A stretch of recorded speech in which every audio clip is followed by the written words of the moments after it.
جو ہے ایک ہی وضو سے کئی کئی نمازیں پڑھ لیتے تھے، ابو داؤد کی حدیث ہے۔ اس سے ثابت ہوتا ہے کہ زیادہ ثواب پانے کے لیے ہمیں ہر نماز پڑھنے کے لیے تازہ وضو کرنا چاہیے، جس سے اللہ کے رسول کی سنت بھی ادا ہو سکے۔ حالانکہ ہم ایک وضو سے بھی کئی نمازیں پڑھ سکتے ہیں، کیونکہ یہ بھی صحابہ سے ثابت ہے۔ رسول اللہ صلی اللہ علیہ وسلم نے ارشاد فرمایا، نماز کھڑے ہو کر ادا کرو، اگر طاقت نہ ہو تو بیٹھ کر ادا کرو، اور اگر اس سے بھی کم طاقت ہو تو لیٹ کر ادا کرو، اور اگر اس سے بھی کم طاقت ہو تو پہلو کے بل لیٹ کر ادا کرو۔ بخاری کی حدیث ہے۔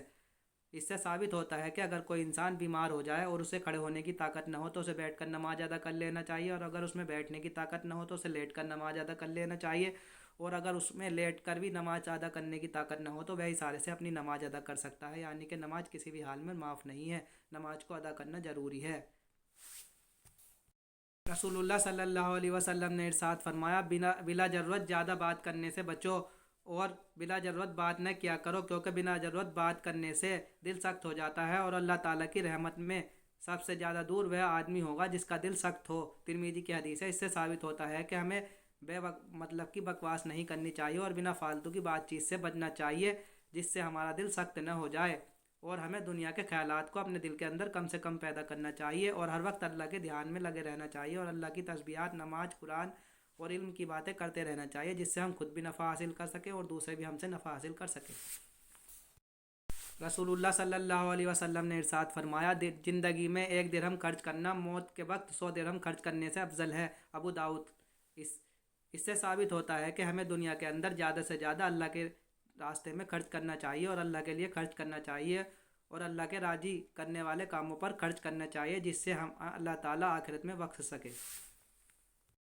قرآن میں اللہ تعالیٰ ارشاد فرماتا ہے، اے انسان، تجھے اپنے رب کی طرف سے کس چیز نے دھوکے میں ڈال رکھا ہے کہ تو دنیا میں پڑھ کر اسے بھلائے رکھتا ہے، حالانکہ تجھے اسی نے پیدا کیا ہے، اور پھر تیرے تمام اعضاء ایک دم ٹھیک انداز سے بنائے گئے ہیں، پھر تو اس سے غافل کیوں ہے؟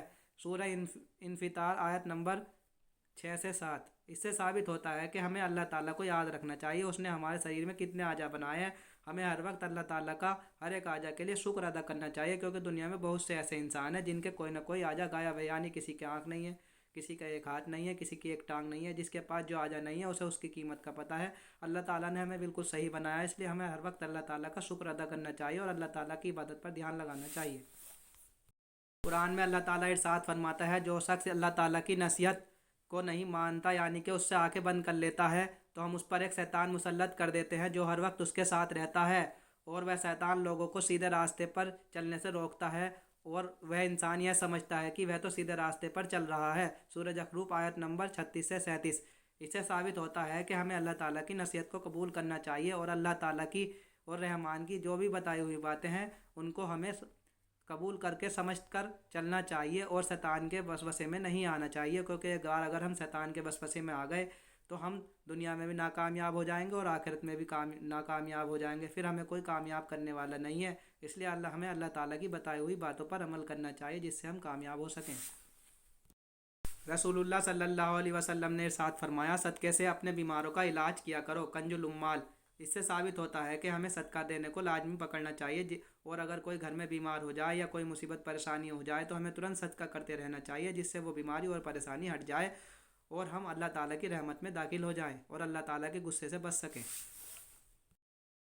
رسول اللہ صلی اللہ علیہ وسلم نے ارشاد فرمایا، جس شخص نے قرآن شریف کا حفظ کیا اور پھر اسے غفلت کی وجہ سے بھلا دیا تو قیامت کے دن اللہ تعالیٰ سے اس حال میں ملے گا کہ اس کے شریر کا کوئی انگ کٹا ہوا ہوگا، یا اس کا ہاتھ کٹا ہوا ہوگا، یا شریر کا کوئی نہ کوئی حصہ کٹا ہوا ہوگا۔ ابو داؤد کی حدیث ہے۔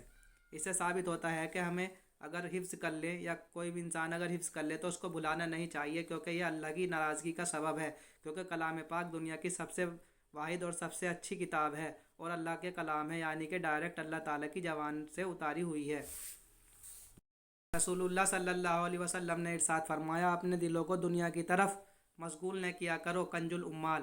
اس سے ثابت ہوتا ہے کہ ہمیں اپنے دلوں کو دنیا کی طرف زیادہ نہیں لگانا چاہیے، اور دین کی طرف بھی لگانا چاہیے، جس سے ہم قیامت میں کامیاب ہو سکیں، اور اللہ اور اس کے رسول ہم سے راضی ہو جائیں، اور ہمیں جنت مل سکے، جس سے ہم دنیا میں بھی اور آخرت میں بھی دونوں جہاں میں کامیاب ہو جائیں۔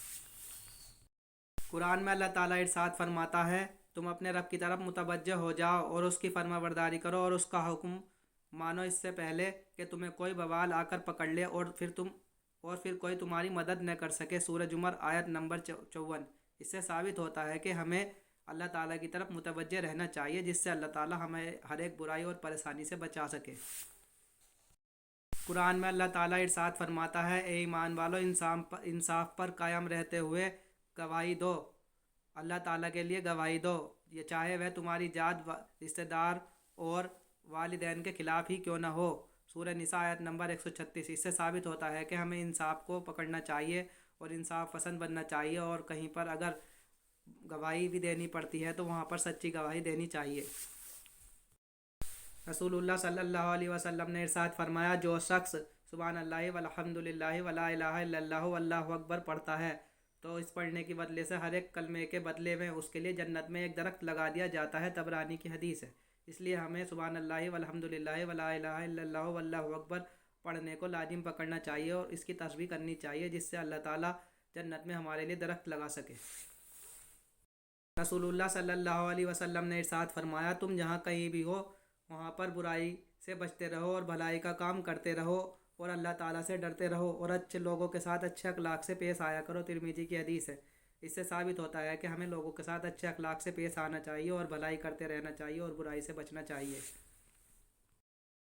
رسول اللہ صلی اللہ علیہ وسلم نے ارشاد فرمایا، حلال کمائی سے شہد خرید کر بارش کے پانی میں ملا کر پیا جائے تو ہر ایک بیماری سے شفا ہوگی۔ کنز الاموال۔ اس سے ثابت ہوتا ہے کہ ہمیں اپنی کمائی کو حلال رکھنا چاہیے۔ رسول اللہ صلی اللہ علیہ وسلم نے ارشاد فرمایا، قیامت کے دن جہنم کو 70,000 لوگوں کے ساتھ لایا جائے گا، یعنی کہ 70,000 لگاموں کے ساتھ لایا جائے گا، اور ہر لگام کے ساتھ 70,000 فرشتے ہوں گے جو اس کو کھینچ رہے ہوں گے۔ مسلم کی حدیث ہے۔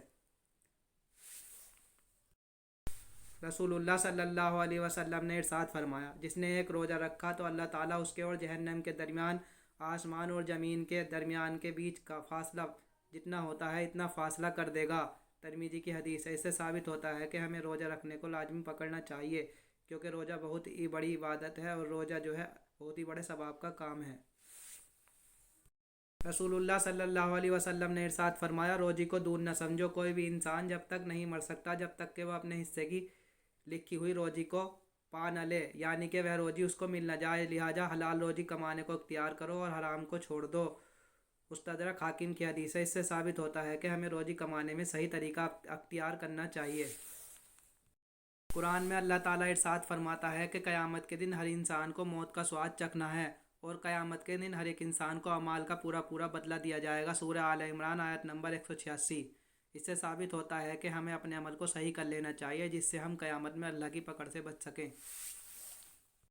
رسول اللہ صلی اللہ علیہ وسلم نے ارشاد فرمایا، ہر چیز تقدیر سے ہے، یہاں تک کہ آدمی کا قابل اور ناقابل ہونا، اور یہاں تک کہ ہوشیار ہونا بھی تقدیر ہی سے ہے۔ مسلم کی حدیث ہے۔ اس سے ثابت ہوتا ہے کہ کوئی بھی انسان اگر کوئی بھی عمل کرتا ہے تو وہ اس کی تقدیر میں لکھا ہوا ہے، اس لیے ہمیں اپنی تقدیر پر پورا ایمان رکھنا چاہیے۔ عائشہ رضی اللہ عنہا فرماتی ہیں کہ رسول اللہ صلی اللہ علیہ وسلم نے غزوہ کے علاوہ کبھی کسی انسان کو اپنے ہاتھ سے نہیں مارا، اور نہ ہی کسی خادم کو مارا، اور نہ ہی کسی عورت پر ہاتھ چلایا، یعنی کہ نہ ہی کسی عورت کو مارا۔ مسلم کی حدیث ہے۔ اس سے ثابت ہوتا ہے کہ ہمیں بھی اللہ کے رسول صلی اللہ علیہ وسلم کی اس سیرت پر عمل کرنا چاہیے اور عورتوں پر اور غلاموں پر کبھی بھی ظلم نہیں کرنا چاہیے۔